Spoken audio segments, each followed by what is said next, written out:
Hi, everyone. It's Nancy, the nurse practitioner. Good evening. We're here tonight, and I met Steve Cohen on LinkedIn, a wonderful place.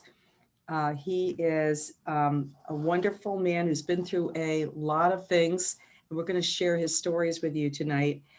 And the main reason why I was interested in Steve's story and what he's doing is because he is a nurse and he also is helping healthcare professionals. And that's what we need right now.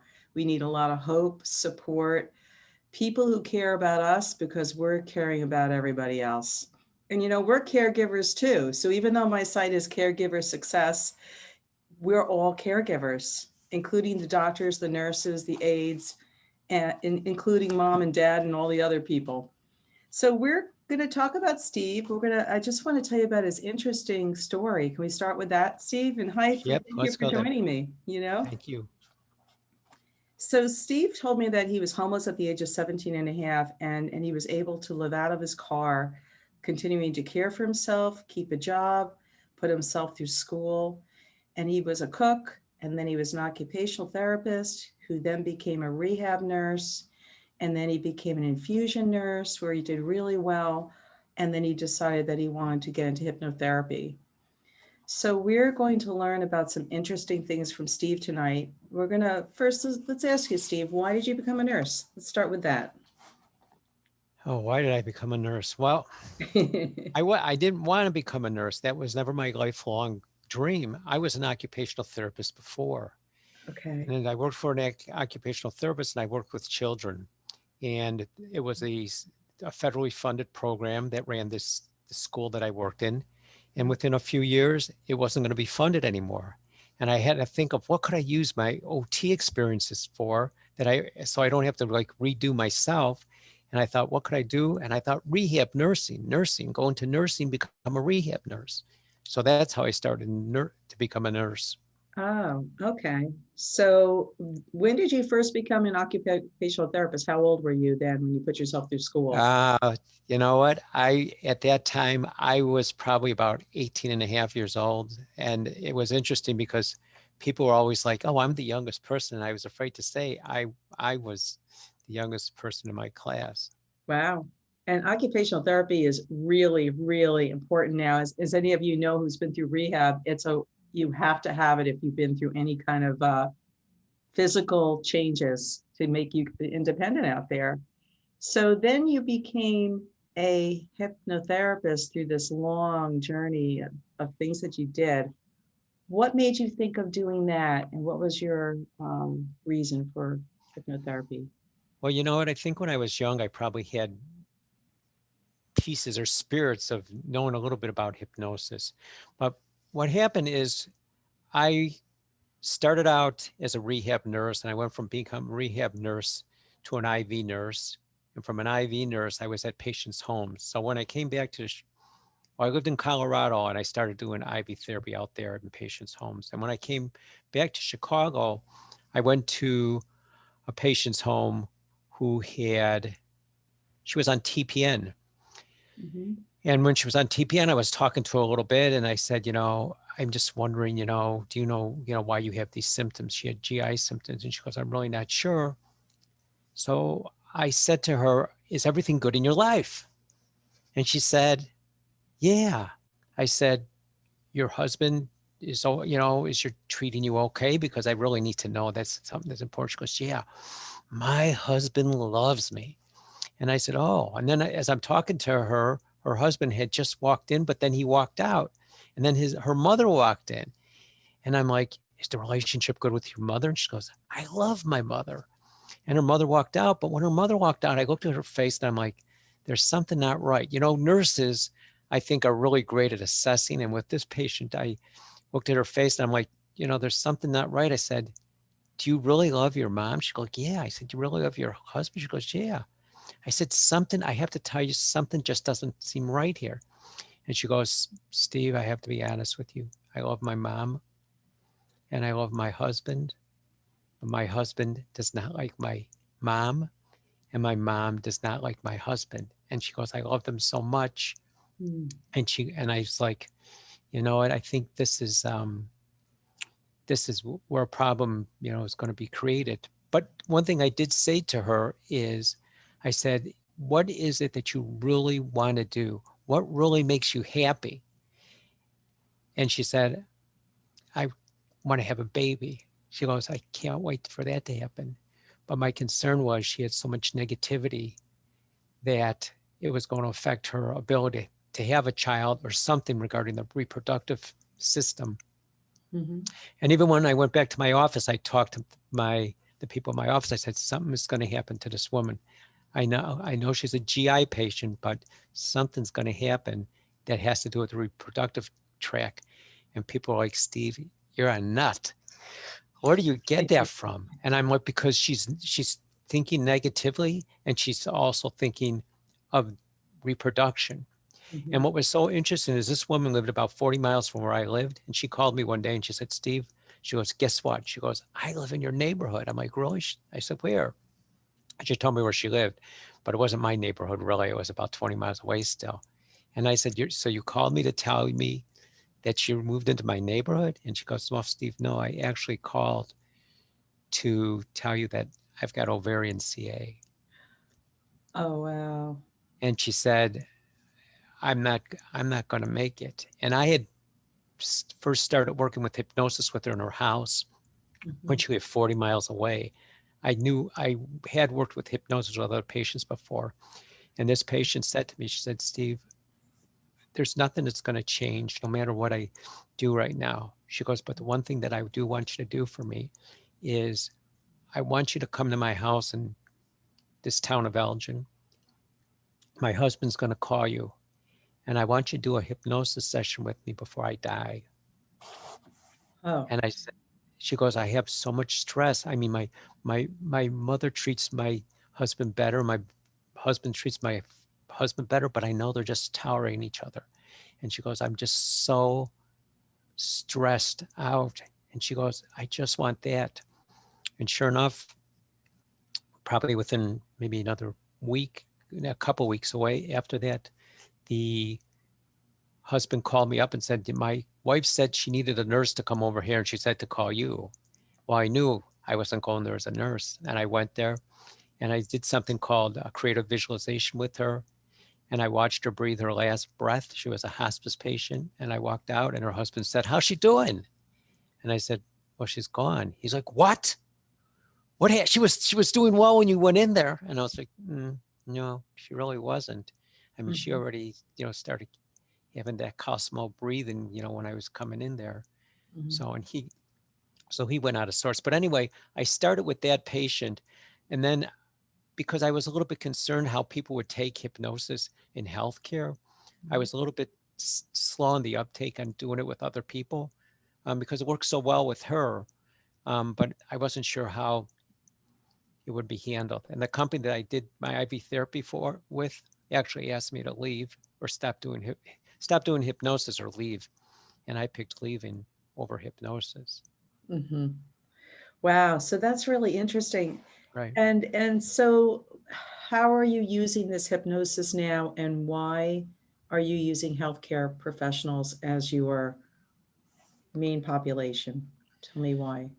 In 2019, during the first week of January, my first 3 clients who came in were physicians. Mm-hmm. One physician came in because there was an incident at the hospital that he actually blamed somebody else. And so he had a problem with extreme guilt.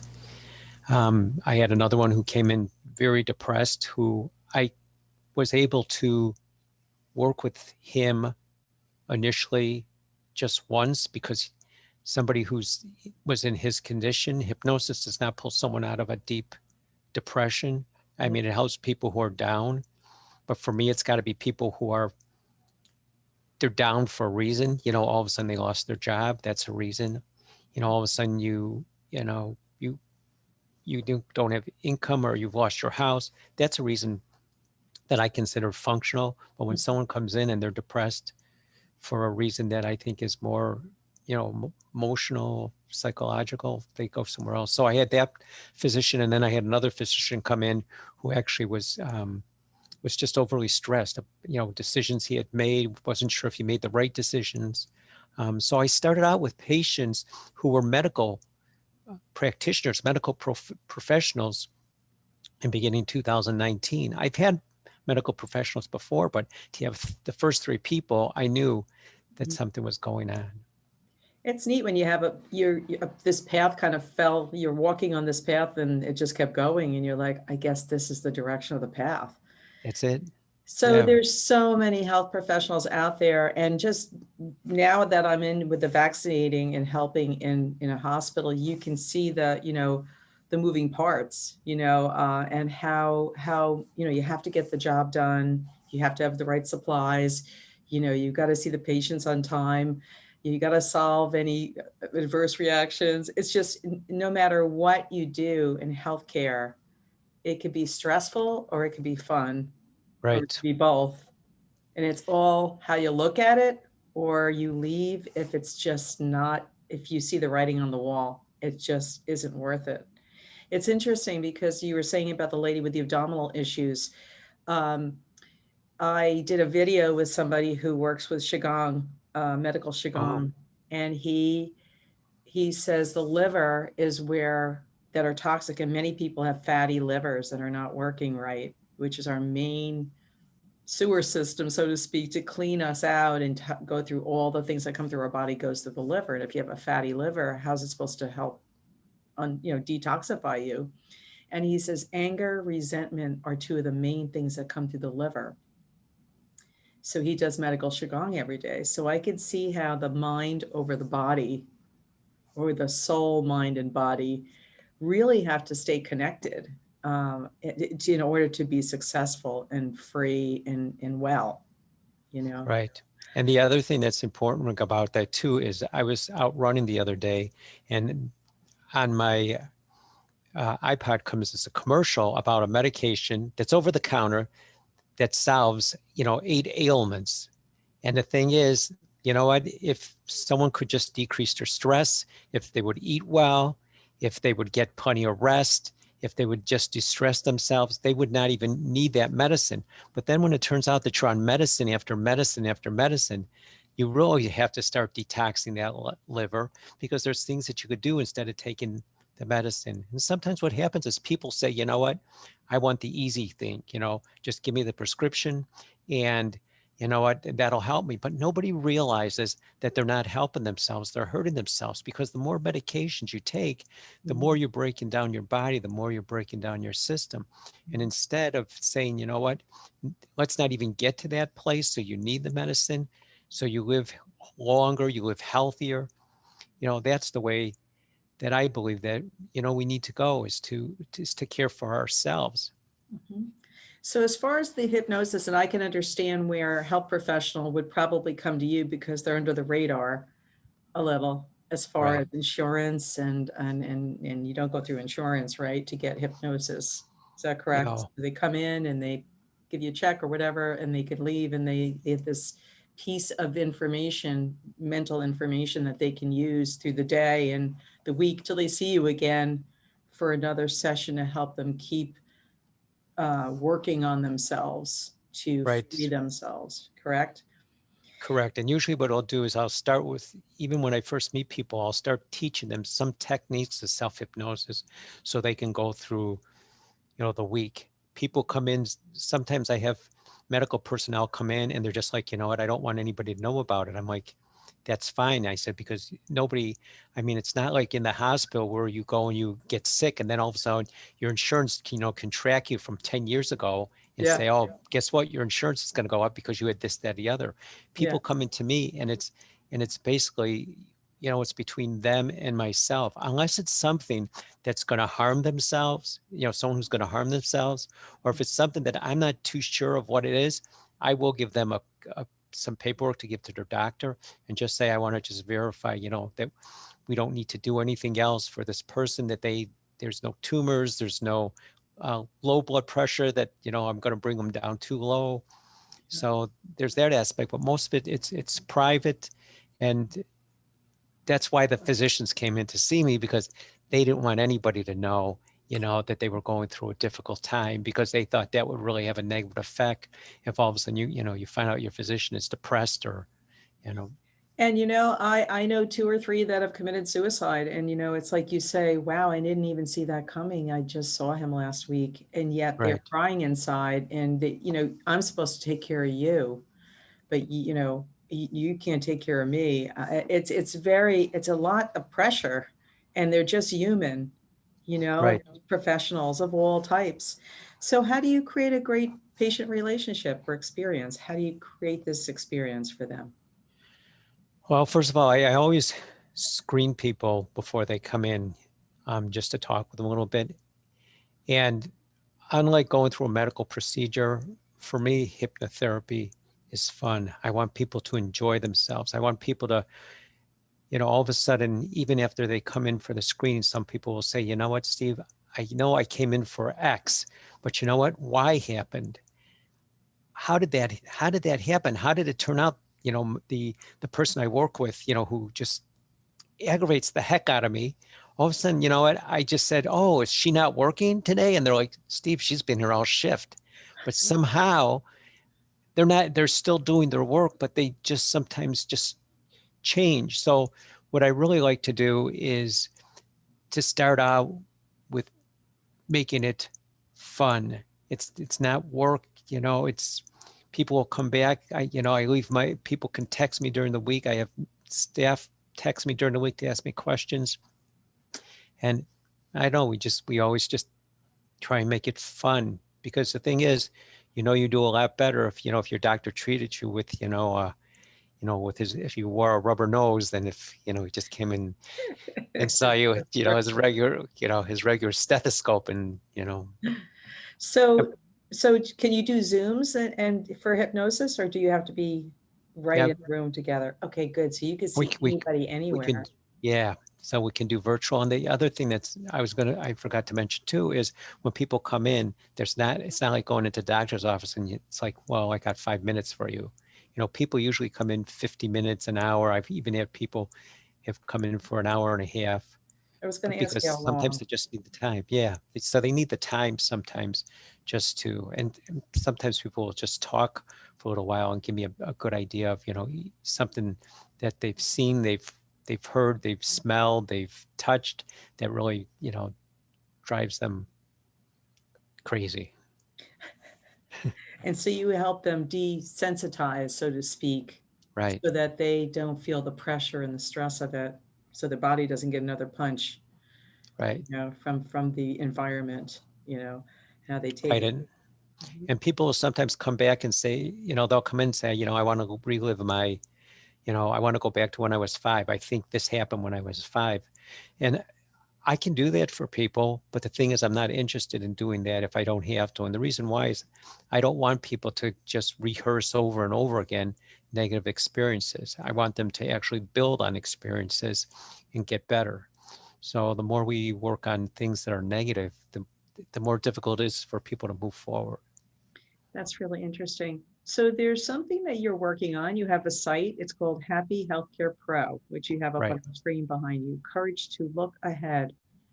Yeah, there's a lot of people who failure to launch, or take the next step. And we have some of that in our family, which I'll talk to you about on the side, but because it sounds like Okay. it might be able to help. But there's a lot of problems with the younger generation too. And I know you're working with health professionals, so we'll leave that for another hypnotist out there, right? Yeah. But it's interesting, even though I work with healthcare professionals, I still get people who aren't healthcare professionals. I have physicians who have come to see me and I end up with somebody else, that they come and I see other people also. It's just my main focus is on healthcare professionals. We might be working together on something for somebody else in my family, though, which would be cool. So tell me about the Happy Healthcare Pro so everyone knows about it. Well, Exactly. Happy Healthcare Pro is specifically for healthcare professionals. Mhm. That's the only people. It's a private membership, a private group that people can come into. They can discuss, whatever they want to in regards to their career or even their family. And I also post in there things that people sometimes will ask me about and we'll talk about, and still people will hold conversations with me through Facebook Messenger. I get a lot of messages off of that too. That's good. So as long as they're okay about the Facebook part, sometimes people say my name will be there. Can they just change their name or just, be Bob or something? They don't have to use their whole name. How does that work for more of confidentiality? I'm just thinking from that point of view. You know what? That I don't know because I haven't had anybody yet, and that doesn't mean that we don't have anybody. Mhm. But I haven't had anybody yet who has asked that. So that's something that I would have to look at. Just But because. when people sometimes when people I do Zoom sometimes and we're doing something because I have to record everything Yeah.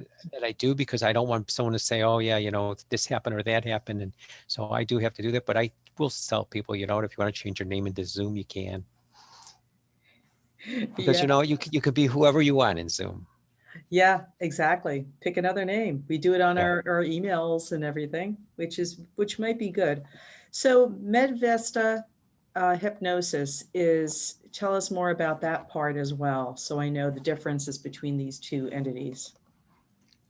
Well, Happy Healthcare Pro is specifically for the mental health and emotional wellness of healthcare professionals. Medvesta Hypnosis is for people who want to utilize hypnosis as a tool to make a change in their life. And I utilize hypnosis and I also utilize occupational therapy tools and I also use nursing tools to work with people. So with Healthy Healthcare Pro, I actually utilize all those. And Medvesta, I utilize those too so much. But when I see people in Medvesta, they're clients, so to speak. When I talk to people in Happy Healthcare, they're actually, to me, similar to patients because it's more medical um, things that we're communicating about. So this is really interesting, everyone. I'm getting more and more interested in other ways of healing besides, of course, medication, which I dispensed a lot of in my lifetime and didn't necessarily see people get better. Although I did spend a lot of time talking to my patients, and you get surprised when you peel the onion on each Definitely. person and you just watch them and don't speak.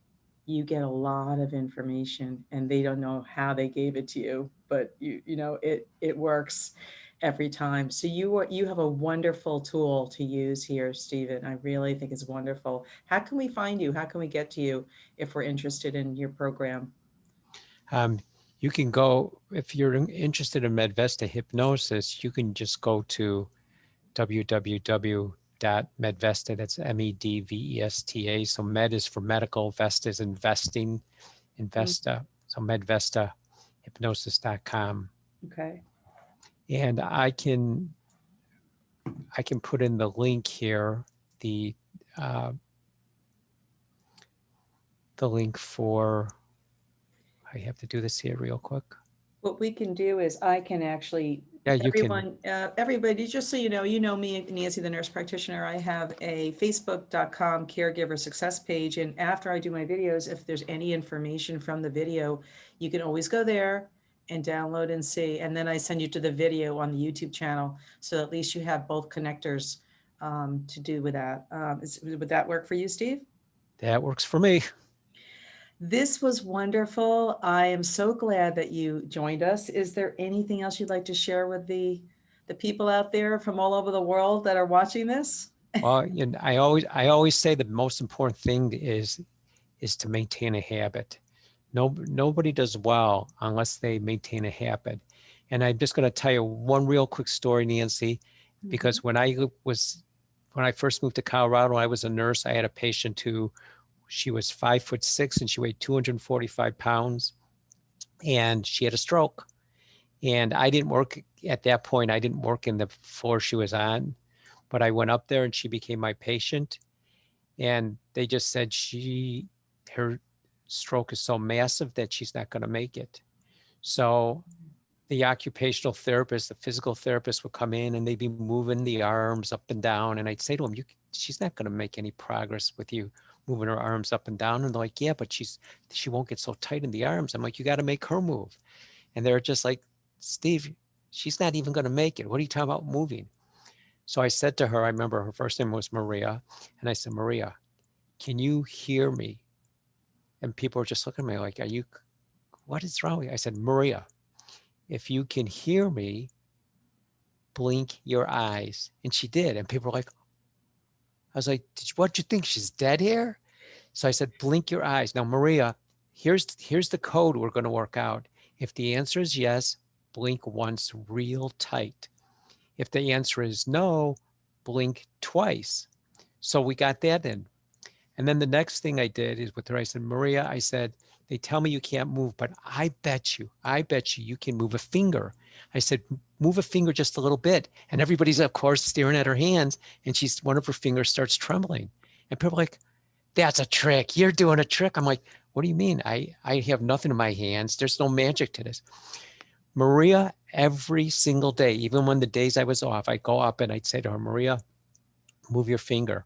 And slowly by slowly, she moved one finger and then she moved two fingers. 6 months later, Maria was up on her floor with a walker, a woman who I was told is somebody who is there to die. But if we would have been there and just let her do nothing, she would have died. But the thing is, what we did is we created a habit for her to start living. And to me, that's the thing that I always refuse to let anybody do is die on their own. They have to put some effort in. So before you ever get to that spot, we should be creating habits now, not after we have the adverse effect from not taking care of ourselves. That's so interesting. And you don't know unless you asked her. She's hearing everybody. Maybe Right, she's not moving, but she can process that.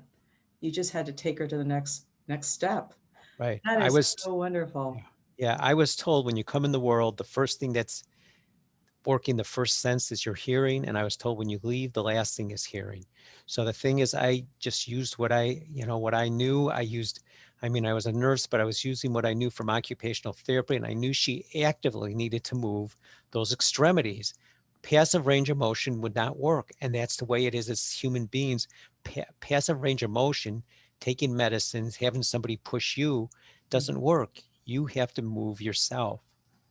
And one more thing, everyone, I have a book. It's called Caregiver Success. And one of my chapters is it talks about personal care, and it says, give mom the comb.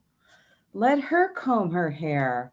Even if she can only get to here, let her comb what she can. Let her try to brush her teeth. Don't hand her the washcloth. Have her involved. Say, do you like the water? Is it hot or is it cold? I mean, get involved with the whole process, and it's a beautiful thing you're doing together instead of just mom's laying there and not helping you at all. So this is really wonderful. I think I'm looking forward to having more discussions with you, Steve. And we're going to put on my facebook.com/caregiver success page, everyone, this information for you so that you can reach Steve. Is there also a phone number, or do you prefer to go through the internet? You can call also. My phone number in the States is 630 Mhm. 974 1800. That's 630 974 1800. That's really great. Okay, everyone, from Nancy, the nurse practitioner, thank you for joining us tonight. And until the next video, and thanks, Steve, for being on Thank board. you. Steve Cohen. Good night, everyone. Good night, everybody.